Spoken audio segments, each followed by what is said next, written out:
Good morning friends. 1 મિનિટનો સંદેશ આપણે જોઈ રહ્યા છે, રાઈટ?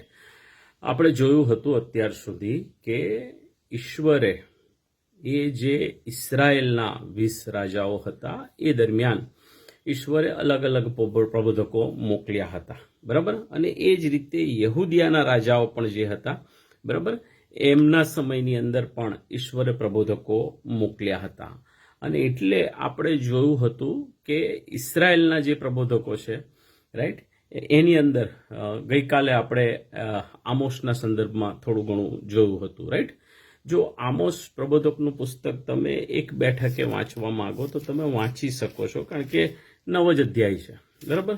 પણ એનું મુખ્ય હાર્દ કી વર્સિસ તમે તપાસો, મુખ્ય કલમો અથવા મુખ્ય સંદેશ તમે જુઓ તો એ ઉડીને આંખે વળગે એવો છે, રાઈટ? પહેલો અધ્યાય ને પહેલી કલમ કહે છે કે યહૂદિયાના રાજા ઉઝિયાની કારકિર્દીમાં તથા ઇસ્રાયેલના રાજા યોઆસના દીકરા યરોબામની કારકિર્દીમાં ધરતીકંપ થયો તેના 2 વર્ષ અગાઉ તકવાના ગોવાળિયામાંનો આમોસને ઈશ્વરે પસંદ કરે છે અને ઈશ્વર સંદેશ આપે છે. કોના માટે?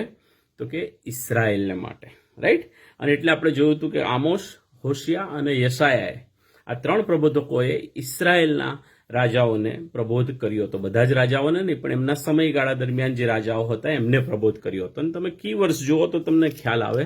3જો અધ્યાય ને એની 7મી કલમ જુઓ તો ત્યાં કહે છે, પ્રભુ ખચિત યહોવા પોતાનો મર્મ પોતાના સેવક પ્રબોધકોને બતાવ્યા વગર કંઈ કરશે નહીં. પહેલેથી હું કહું છું, રાઈટ? અને વચનની અંદર એ બહુ સ્પષ્ટ લખેલું છે કે ઈશ્વર, મારો ને તમારો ઈશ્વર, તમને ને મને બતાવ્યા વગર કશું કરતા નથી, રાઈટ? આપણો અંદરનો આત્મા, પવિત્ર આત્મા આપણે કહી દે છે કે આવું કંઈક બનવાનું છે, આવું કંઈક બનશે, અંદેશો આપી દે છે, રાઈટ? અને જ્યારે વચનો વાંચીએ, બીજા ઈશ્વરના લોક સાથે વાત કરીએ, રાઈટ, આપણે પ્રાર્થનામાં હોઈએ, ઈશ્વર સાથે શાંત સમય ગાળતા હોઈએ, ત્યારે ઈશ્વરનો આત્મા આપણી સાથે વાત કરે છે અને કરે છે. આપણા હૃદયને ઢંઢોળે છે અને ઢંઢોળે છે. પણ જો એ અવાજ તમે બાજુ પર મૂકી દો, દરકિનાર કરો, સાંભળો નહીં, અવગણના કરો, તો સમજી લેવાનું કે તમે ઈશ્વરે કીધેલો અવાજ, ઈશ્વરે તમને આપેલી સમજણને તમે સાઈડ પર કરો છો, દરગુજર કરો છો. ઈશ્વર જે તમારી પાસેથી કરાવવા માંગે છે એને તમે કરવા માંગતા નથી, બરાબર? અને એટલે કહે છે અહીંયા 8મી કલમની અંદર, 3જો અધ્યાય 8મી કલમ, કે પ્રભુ યહોવા બોલ્યો છે તો પ્રબોધ કર્યા વગર કોણ રહી શકે, રાઈટ? તમે જાણો છો, આપણે વચનમાં વાંચીએ છીએ કે જે પ્રબોધકોને ઈશ્વરે પસંદ કર્યા પ્રબોધ કરવાને માટે એમણે પ્રબોધ કર્યો જ, રાઈટ? એનાથી ઊંધો પ્રબોધ કરનાર પ્રબોધકો પણ આપણને બાઇબલમાં જોવા મળે છે, ને નહીં પ્રબોધ કરનાર પ્રબોધકો પણ છે, રાઈટ? પણ એમણે ફળ, રિઝલ્ટ એમણે ભોગવવું પડ્યું, રાઈટ? એટલે જો મને ને તમને ઈશ્વરનો આત્મા કંઈક કહે છે કરવાનું, કંઈક કહે છે કહેવાનું, કંઈક કહે છે બોલવાનું, તો એ મારી ને તમારી ફરજમાં આવે છે, રાઈટ? કે આપણે ઈશ્વરને માટે સ્ટેન્ડ લઈએ, માણસોને માટે નહીં. માણસોની દરકાર રાખ્યા વગર ઈશ્વરનો અવાજ જે મેં સાંભળ્યો છે, જે તમે સાંભળો છો, રાઈટ, એને ઉજાગર કરીએ, એને જાહેર કરીએ, એને લોકોની સમક્ષ લઈ જઈએ. મારી ને તમારી જવાબદારી છે. ત્યાર પછી જુઓ તમે 4થો અધ્યાય ને એની 12મી કલમની અંદર પણ ઈશ્વર બહુ જ સરસ રીતે આ આમોસ થકી એ ઇઝરાયેલ પ્રજાને સમજાવવાને માટે પ્રયત્ન કરે છે કે તમારો આવો ઈશ્વર છે, આટલા ગજબના ઈશ્વર તમારી પાસે છે, રાઈટ? અને એના વિશે વાત કરતા કહે છે કે તારા દેવને મળવાને માટે તૈયાર થા. આમોસ વારંવાર પ્રબોધ કરીને આ ઇઝરાયેલની પ્રજાને વારંવાર કહેવાને માટે યત્ન કરે છે.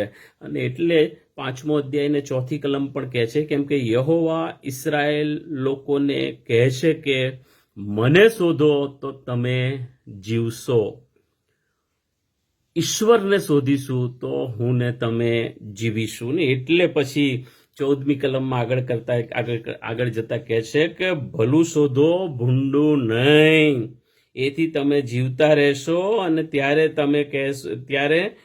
તમે કહો છો કે કહો છો તેમ સૈન્યોનો દેવ યહોવા તમારી સાથે રહેશે. તમે ઈચ્છો છો, તમે પ્રાર્થના કરો છો, તમે વિનંતી કરો છો કે પ્રભુ આ બધી બાબતોમાં અમને સંભાળ, આ બધી બાબતો તું ધ્યાન પર લે, આ બધી બાબતોમાં પ્રભુ તકલીફ થઈ રહી છે એને સારાપણામાં ફેરવી નાખ. આપણી પ્રાર્થનાઓ, આપણા અવાચ્ય નિશાસાઓ, આપણી વિનંતીઓ અહીંયા પ્રભુ કહે છે કે તમે મને શોધશો, બરાબર, અને ભલું કરશો, ભૂંડાથી ફરશો તો તમારી પ્રાર્થના સાંભળવામાં આવશે. અધરવાઇઝ એ ખાલી બકબકાટ જ રહેશે, ભલે પછી એ પુલપીટ પરથી થતી પ્રાર્થના હોય.